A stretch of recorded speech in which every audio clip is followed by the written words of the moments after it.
Thank you all for joining us. I'm David Borden, Executive Director of StopTheDrugWar.org, also known as the DRCNet Foundation. We have a surprise addition to the program that we will start with, a written statement provided by Senator Leila de Lima, which will be read by some of our colleagues. A pleasant day to everyone. From Camp Cream in Manila, I extend my warm greetings to the organizers, fellow speakers, and participants of this side event, aptly titled Human Rights Challenge, Drug War Extrajudicial Killings Continue.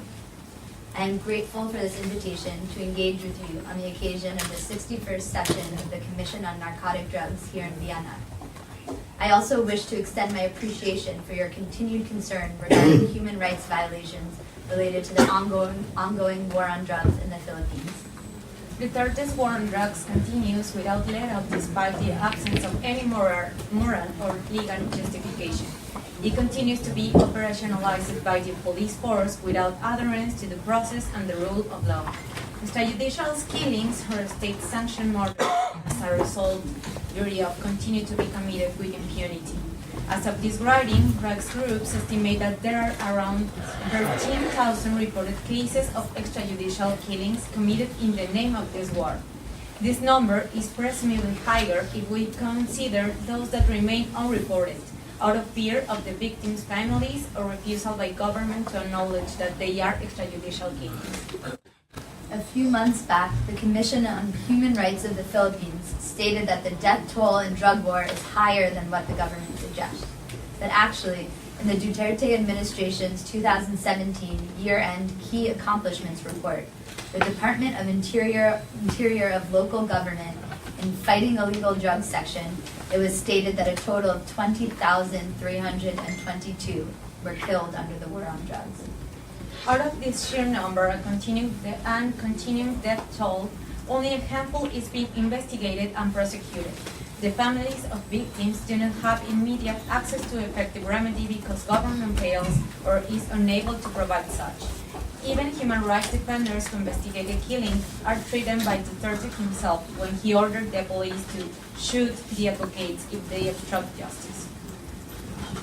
Yes, the war on drugs still continues to target and victimize low-level dealers and users from the marginalized and disadvantaged sectors of Philippine society. It fails to target, as part of an integrated and comprehensive approach, the middle and big operational layers of the problem. Big-time drug suppliers remain scot-free, and even the names of those close to Duterte have been dragged into yet another shipment of billions of peso worth of illegal drugs. Corruption in government and law enforcement agencies has likewise not been addressed and compounds the problem. The president continues to fail to see the country's drug problem as a public health issue which needs an entirely different set of approaches. He's bent on resolving the drug problem in his sound and justified way, at the expense of the rule of law and human rights, and despite the lessons learned by countries which adopted the same hard stance against the drug men's empire.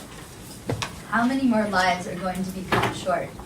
How many more Filipino families are going to suffer? How far will my country regress in the name of Duterte's war on drugs? Until when do we reach the tipping point and say, as a collective people, enough is enough?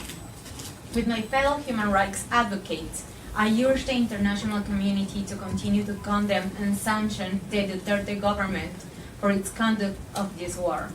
Recently, the International Criminal Court opened its preliminary examination into allegations of crimes against humanity committed by Duterte in his war on drugs. I welcome this development. It is an initial step to demand accountability for the violations committed by the highest official of the land. Quoting Phil Robertson of the Human Rights Watch Asia Division, the ICC absolutely should initiate a full investigation into these alleged crimes because to date, there has been no serious attempt to investigate them by the Philippines police or prosecutors, much less take suspected killers to court. I would like to share with the group some initiatives in my office that seek to address not just the country's drug problem, but also seek accountability on the multitude of abuses in the context of Duterte's illegal and immoral war on drugs. As early as 2016, we have filed Senate Resolution number 9 that called for an investigation in aid of legislation on the rampant extrajudicial killings and summary executions of suspected criminals to strengthen the mechanism of accountability of law enforcers and to institute corrective legislative measures to ensure full respect for basic human rights, especially the right to life. Unfortunately, after I was ousted from the chairmanship of the Justice and Human Rights Committee tasked to conduct such investigation, said committee concluded that the killings are not state-sponsored. I strongly dispute this finding in my own dissenting report submitted to the committee. Further, we propose Senate Resolution numbers 357, 358, 421, 451, which seek the investigation of the alleged involvement of police officers in cases of extrajudicial killings and the concealment of the same. We likewise propose legislative measures that A. defines extrajudicial killings as a crime, B. defines cadaver desecration as a crime, C. mandates regular drug testing in correctional and penal institutions, D. institutionalize human rights as a separate and specialized subject in basis and higher education. We likewise filed the appropriate Senate Resolution number 153, urging the Executive Department to extend an invitation to the United Nations Special Rapporteur on extrajudicial summary or arbitrary execution to visit the country to look into the extrajudicial killings and summary executions amidst the administration's war on drugs. Let us all unite against Duterte's immoral and illegal war on drugs.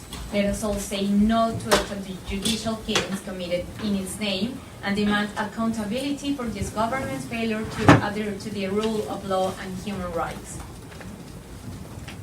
Mabuhay kayong lahat. You have to excuse my Filipino, and thank you.